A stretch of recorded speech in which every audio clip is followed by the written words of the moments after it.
we've been saying every now and then on the show, and I know I've been saying a lot generally, that we're going to have a depression coming soon. I expect it to be this year. Last year it was next year, so this year it's this year.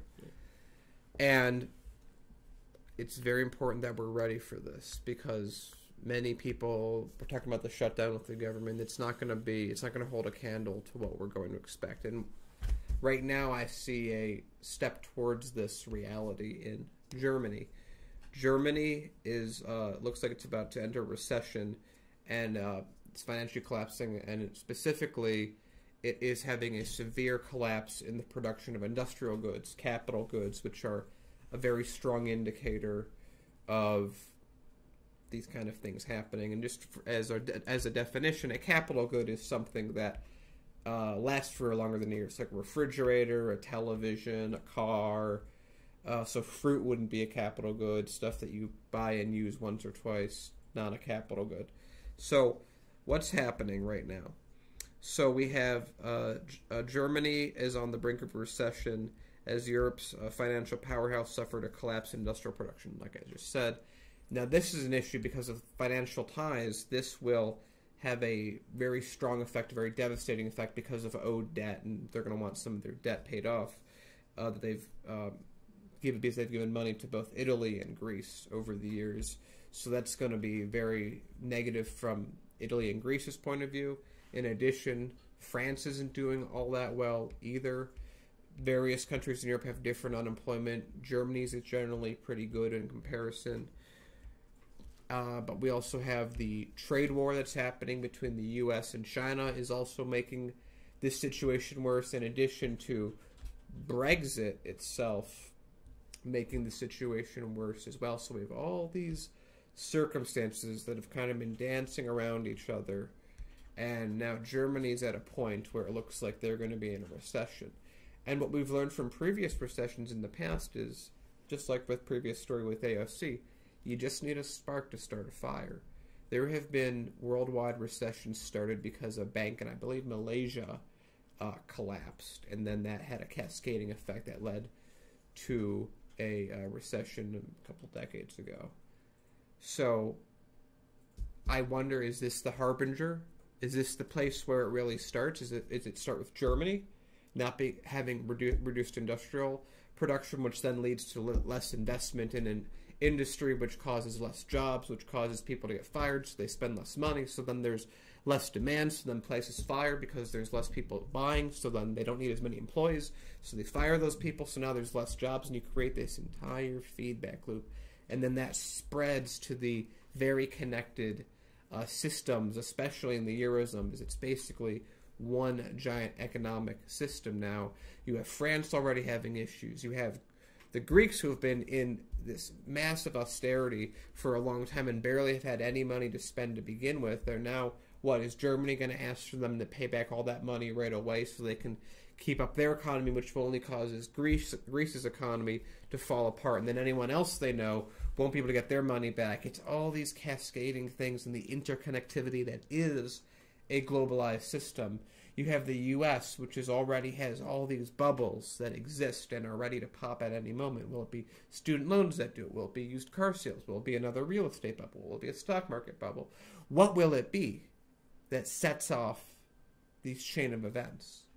And it could really be anything at this point, but the point is that we have to remember that the system is set up for some form of eventual failure.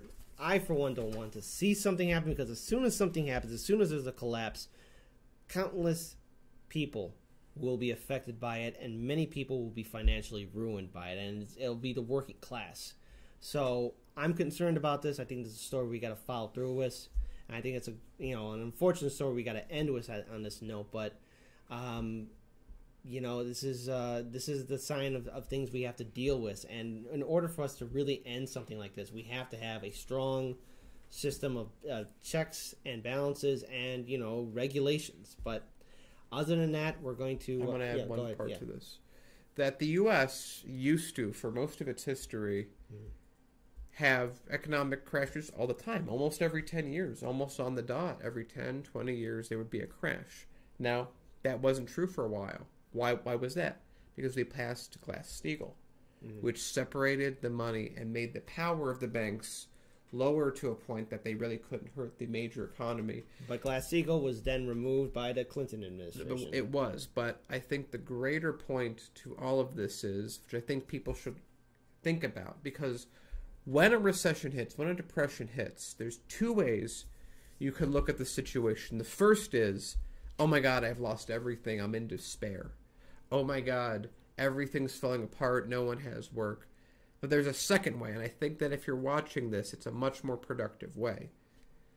When things fall apart like that, these are the times where the most change can occur. Because the people who are generally asleep at the wheel when it comes to politics, who have a job, keep their heads down, don't like talking about it, don't like listening to politics, a similar phenomenon that we've seen from when Trump became president than before he was president, the number of people that cared about politics before and after, a similar effect happens.